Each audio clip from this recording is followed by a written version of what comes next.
Ty ka të vema të bukur në kar, me fuqine kësaj zemre do të këndoj. Të dashur teleshikues të televizionit të shqiptarëve të Amerikës, sot në rubrikën Kombi Ynë do të flasim për figurën e ndritur të Konstantin Kristoforidit, artuesit memorandumit për gjuhën shqipe që e shkroi në vitin 1857. Konstantin Kristoforidi mbetet si një nga përfaqësuesit më të rëndësishëm të lëvizjes kombëtare të rilindjes të shekullit XIX. Ai luajti rolin më të rëndësishëm gjatë asaj periudhe, gjatë asaj të lëvrimit të gjuhës shqipe. Kristoforidi ishte lëvrues dhe studiues i gjuhës shqipe, veprimtar i rilindjes kombëtare në fushën e arsimit të kulturës. Veprimtaria e tij e ngjeshur në rrafshin e gjuhësisë dhe kontributit të dallueshëm për zhvillimin e kulturës dhe të arsimit në Shqipëri. Në këtë optikë që jep përparësi rolit të gjuhës anëtare në zgjimin kombëtar, Kristoforidi u angazhua gjithashtu në radhë të lëvizjes kulturore politike të rilindjes. I qëndroi bindjes së tij lidhur me rëndësinë e kultivimit të gjuhës shqipe dhe përparimit të arsimit në drejtim të shtetformimit. Kryevepra e gjuhëtarit Kristoforidi është fjalori i gjuhës shqipe, një gur e një mend e shqipes me rreth 20.000 fjalë dhe kuptime fjalësh, që autori i prozës gjahu himalësorve, do shkrimi së cilës gjendet në Arkivin Qendror të Shtetit dhe është nënshtuar restaurimit. Me përktimet e tij ka dhënë ndihmës vendimtare për themelimin e gjuhës letrare shqipe, veçanërisht me përktimin e Dhjatës së Re. Ai vdiq në 7 mars të vitit 1895. Po ç'është memorandumi? Në vitin 1857 shkoi në Stamboll dhe hartoi një memorandum për gjuhën shqipe për treguar nevojën e një pune të re me përktimet shqip. Qëndroi në mal deri në vitin 1860 në një seminar protestant, ku ndërkohë përfundoi përktimin e Dhjatës së Re toskërisht dhe gegërisht.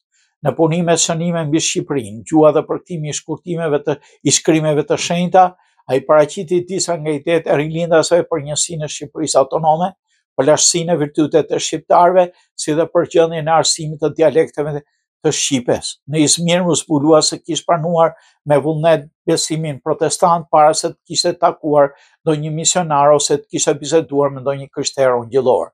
Shoqëria biblike, porsa po interesohej për Shqipërinë dhe ishte në kërkim një përkthyesi, e ftoi këtë vend pune dhe me pas u regjistrua me 1 mars ndoqi për 4 muaj kurse në Robert College në lagjen Babek të Stambollit. Mëtej u ofrua të vijonte studimet në Kolegjin e Shoqërisë Biblike në Malë, nga fundi korrikut 1857-1860, ku përfundoi përkthimin e Dhjatës së Re në të 2 dialektet të shqipes. Do shkrimet e tij u dërguan në Londër më 15 mars 1860, por nga Londra nuk erdhi ndonjë përgjigje inkurajuese. Ai u vendos në Tunis, ku u martua dhe dha mësim në një shkollë greke nga viti 1861-1865. Në fund të majit 1865 u kthye në Stamboll me përkthimin e kryer të Dhjatës së Re në gegnisht.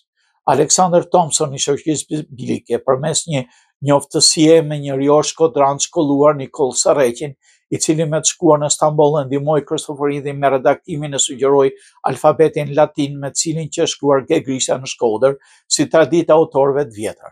Në nëntor të vitit 1869, u zgjodh antar i Komisionit për alfabetin shqip, qëndroi në Stamboll deri në marsin e vitit 1870, ku ishte angazhuar me përkthime dhe botimin e tyre.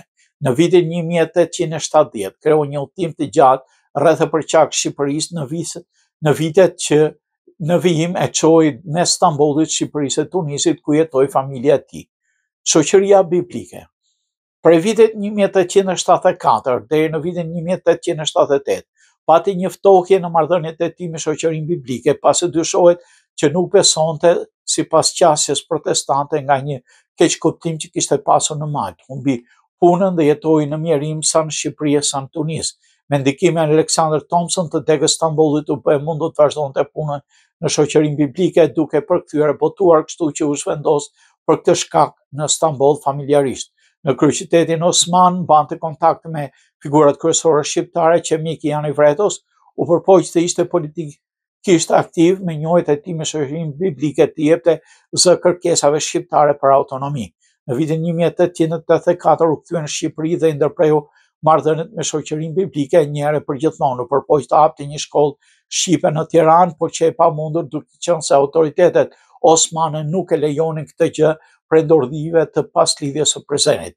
Në vitin 1888 u kthye në Elbasan ku punoi si gjyqtar, punësinë e ushtroi derisa ndroi jetë. Në vitin 1895 tek shtëpia e Taqbudës u varros prapa absidës kryesore në kishën e Shën Marisë. Vepra. Në mal përpiloi do shkrimin Shënime mbi Shqipërinë, gjuha dhe përkthimi i shkrimeve të shenjta. Në vitin 1860 i pajtuar për shoqërisë biblike, Biblën e përktheu Beslidhen e re, e cila botuan Stamboll 4 urgjin dhe punët e apostullëve. Në vitin 1866 në variantin gegrisht me shkronja latine dhe në 1879 në variantin toskërisht me shkronja greke. Gjithashtu përktheu dhe botuan libra të ndryshëm të Beslidhjes së vjetër, mes dy botimeve përktheu dhe botuan psallmet toskërisht, gegrisht psallteri, alfatitarin shqip. Në vitin 1970 është botuar historia e shenjtës së shkronjë, historia e shkronjës shënuar për djemt, një përmbledhje thjeshtuar, një pjesë nga dhjata e vjetër e cila merr rëndësi për informacionin në gjuhën shqipe, si tekst autorësinë historiku në librave të Biblës dhe veprimtar të shoqërisë biblike. Në duart e tij ndodhën disa përkthime nga ai vetë, me të rastën e librave në krah merr me shitjen e përkthimeve të abetarëve të veta. Të bërë dhe të dalet toskërisht, nomi 2 toskërisht, fjalë të urta të Solomonit dhe Bibla e Isaias toskërisht, sistemi diellor dhe jetë shkronja e njerëzve në të ndritshëm, shkruar në vitin 1885, ka lënë dorë shkrim krijesa të dalet gegnisht, si dhe disa shkrime të tjera që nuk janë gjetur. Në vitin 1882 boton në Stamboll me licencë prej Ministrisë së Arsimit Perandorisë Osmane një gramatik shqipe në dialektin tosk.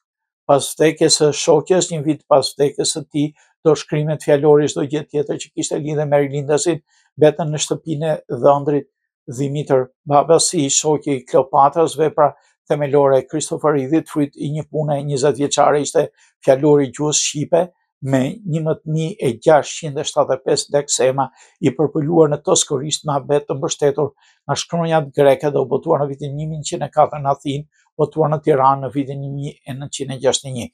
Në të janë përjashtuar shumica uazime, veçanërisht orientalizmat dhe greqizmat, dhe bëhen përpjekje për të shpjeguar etimologjinë e fjalëve. Kristoforidhi gjithashtu ka lënë tregimin e parë prozaik origjinal në gjuhën shqipe, njëkohësisht tregimin e parë për fëmijë, gjau i malsorve apo hija e tomorit në të dy kryedialektet, të shkruar në vitin 1884, të botuar për herë të parë në vitin 1902 nga Albania e Konicës në Londër. Dashur teleshikues të televizionit të shqiptarëve të Amerikës, ne këtu i dham fund emisionit ton Kombi Ynë. Folëm për punën dhe veprën e të madhit Kristoforidhi. Miru takosh. Partikat vlemat bukrën kan, me fuqin e kësaj zemre do të këndoj.